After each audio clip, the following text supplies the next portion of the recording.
శివరాత్రి మహత్యం కథ. పూర్వకాలంలో గురుద్రుహుడు అనే బోయవాడు ఉండేవాడు. అతడు పక్షులను, జంతువులను వేటాడి భార్యాబిడ్డలను పోషిస్తూ ఉండేవాడు. పుణ్యకార్యము అంటే ఏమిటో కూడా అతడికి తెలియదు. ఒక రోజున బోయవాడు వేటకు బయలుదేరాడు. ఆ రోజు మహాశివరాత్రి. అతడి భార్యాబిడ్డలు ఆకలితో అలమటిస్తున్నారు. తాను వేటాడితే కానీ వారి ఆకలి తీరదు. అందుకని వేటకు బయలుదేరాడు బోయవాడు.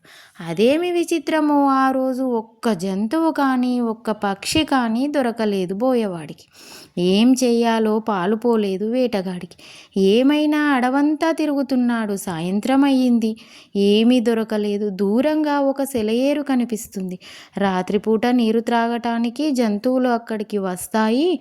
వాటిని వేటాడి ఇంటికి తీసుకుపోవచ్చు. ఇలా ఆలోచించి తన దగ్గర ఉన్న సొరకాయ బుర్రలో నీరు నింపుకొని ఏటి దగ్గర ఉన్న చెట్టుపైకి ఎక్కాడు. కూర్చున్నాడు. అది ఒక బిల్వ వృక్షము. అతనికి తెలియకుండానే బిల్వ వృక్షంపై కూర్చున్నాడు. రాత్రి మొదటి జాములో ఒక ఆడజింక నీరు త్రాగడానికి వచ్చింది.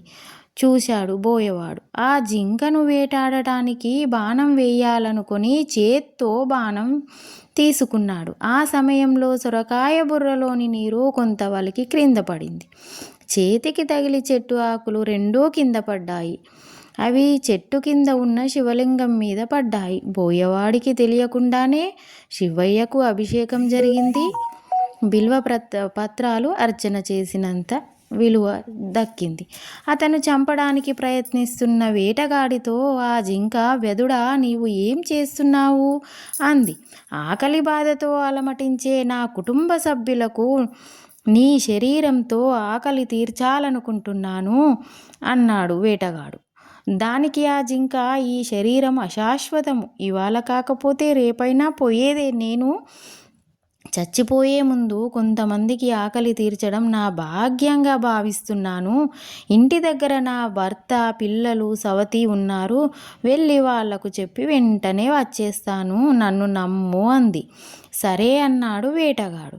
కొంత సమయం గడిచింది. జింక, సవితి నీరు త్రాగడానికి వచ్చింది. దాన్ని చంపడానికి బాణం వేయబోయాడు వెదుడు.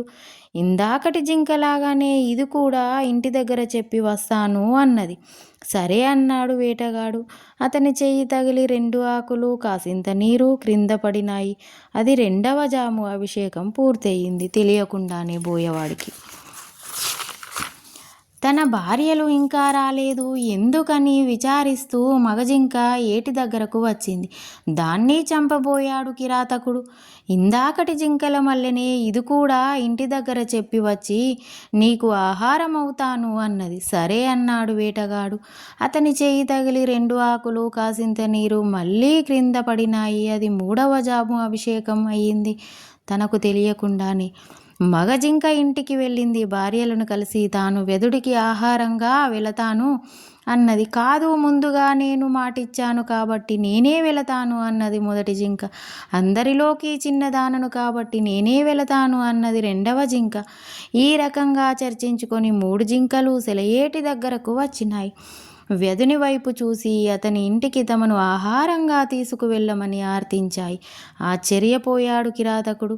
ఇదివరకు తాను ఎన్నో జంతువులను చంపాను, కానీ తనను చూసి జంతువులు భయంతో పారిపోయాయి. కానీ ఇది ఏమి విచిత్రము, ఇవి తమని ఆహారంగా స్వీకరించమని ఆర్తిస్తున్నాయి అనుకున్నాడు. అతడి మనసు మారిపోయింది.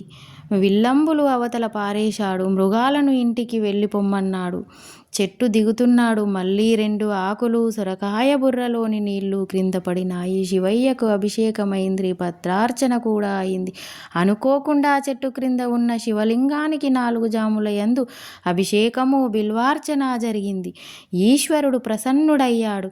వేటగాడితో, వచ్చా, నువ్వు గుహుడనే పేరుతో శృంగబేరీపురాన్ని పాలించు, సమస్త భోగాలు అనుభవించు, శ్రీరామచంద్రునికి ఆతిథ్యమిచ్చి తరువాత కైలాసం చేరతావు అని చెప్పి అంతరార్థమైనాడు. కాబట్టి తెలిసి గాని తెలియక గాని శివరాత్రి నాడు శివలింగానికి అభిషేకం చేస్తే విశేష ఫలితం వస్తుంది. ప్రతి మాసంలోనూ అష్టమి, సోమవారం, బహుళ, చతుర్దశి శివునికి అత్యంత ప్రీతి పాత్రమైనవి. మాఘ బహుళ చతుర్దశి మహాశివరాత్రి. ఆ రోజంతా ఉపవాసం ఉండి రాత్రంతా జాగారం చేసి ఈశ్వరునికి అభిషేకం చేస్తే బిల్వాలతో పూజ చేసిన వాడికి కైలాసం ప్రాప్తిస్తుంది అన్నాడు రత్నాకరుడు. శంభో శంకర.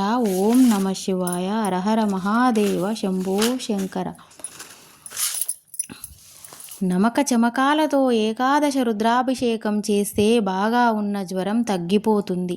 నేతితో శివునకు అభిషేకం చేస్తే సంతానం కలుగుతుంది. పాలతో అభిషేకం చేస్తే దుఃఖ నివృత్తి, బాధ నివారణ తగ్గుతుంది. చక్కెరతో అభిషేకం చేస్తే బుద్ధి వికాసము కలుగుతుంది. నూనెతో అభిషేకం చేస్తే శత్రునాశనం అవుతుంది. అత్తరుతో అభిషేకం చేస్తే భోగప్రాప్తి దక్కుతుంది. తేనెతో అభిషేకం చేస్తే ఐశ్వర్యము దక్కుతుంది. చెరకు రసంతో అభిషేకము చేస్తే సంతోషము దక్కుతుంది. గంగాజలముతో అభిషేకము చేస్తే మోక్షము కలుగుతుంది. అదేవిధంగా పూలతో అర్చన చేసినప్పుడు కూడా ఫలితం వేరువేరుగా ఉంటుంది. లక్ష పద్మములతో కానీ బిల్వదళాలతో కానీ అర్చన చేస్తే సమస్త భోగభాగ్యాలు పొందుతారు. 10 కోట్ల పద్మములతో కానీ బిల్వదళాలతో కానీ శంకు పూలతో కానీ అర్చన చేస్తే అఖండ భూమండలానికి అధిపతి అవుతారు. 1,00,000 పద్మములతో లేక బిల్వదళాలు లేక శంకు పూలతో పూజిస్తే కారాగార విముక్తి లభిస్తుంది. 50,000 సంఖ్యలో పూజ చేస్తే రోగ విముక్తి కలుగుతుంది. 25,000 పూలతో పూజ చేస్తే కోరిన కన్యను వివాహమాడతారు. 5,000 సంఖ్యతో పూజ చేస్తే విద్యాప్రాప్తి దక్కుతుంది. 2,500 పూజ చేస్తే అభిష్ట సిద్ధి కలుగుతుంది. ఈశ్వరుణ్ణి దర్భలతో పూజిస్తే దీర్ఘాయుష్షు దక్కుతుంది.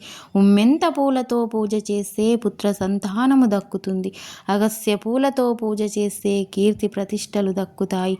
జిల్లేడు పూలతో పూజ చేస్తే శౌర్యము కలుగుతుంది, శత్రునాశనమవుతుంది. కలువ పూలతో పూజ చేస్తే శౌర్యవృద్ధి, శత్రునాశనమవుతుంది. మంకెన గన్నేరు పూలతో పూజ చేస్తే శత్రునాశనమవుతుంది. జాజి పూలతో పూజ చేస్తే వాహన ప్రాప్తి దక్కుతుంది.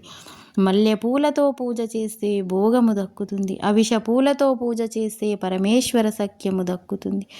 కొండగోగు పూలతో పూజ చేస్తే వస్త్రలాభం అవుతుంది. శిరీష పుష్పాలతో పూజ చేస్తే సంతోషము దక్కుతుంది. నువ్వు పూలతో పూజ చేస్తే యవ్వన ప్రాప్తి అవుతుంది. తుమ్మి పూలతో అర్చిస్తే మోక్షము సిద్ధిస్తుంది. ఈ రకంగా పరమేశ్వరుణ్ణి వివిధ రకాల ద్రవ్యాలతో అభిషేకించినా, వివిధ రకాల పుష్పాలతో పూజించినా కూడా వాటి ఫలితము వేరువేరుగా ఉంటుంది. ఓం నమ శివాయ. శంభో శంకర మహదేవ. ఈశ్వరుడు అభిషేక ప్రియుడు అనేది నిజం. శివలింగం నెత్తిన ఒక్క చెంబెడు నీళ్లు పోసి హరహరా అంటూ నమస్కారం చేస్తే చాలు, ఈశ్వరుడు ఆనందిస్తాడు. అభిషేకం చేస్తే అనంతమైన ఫలితము వస్తుంది. 10 కోట్ల పద్మములతో కానీ బిల్వదళాలతో కానీ శంకు పూలతో కానీ అర్చన చేస్తే అఖండ భూమండలానికి అధిపతి అవుతాడు. శంభో శంకర. ఓం నమ శివాయ. ఓం నమ శివాయ. ఓం నమ శివాయ. శంభో శంకర మహదేవ. ఓం నమ శివాయ.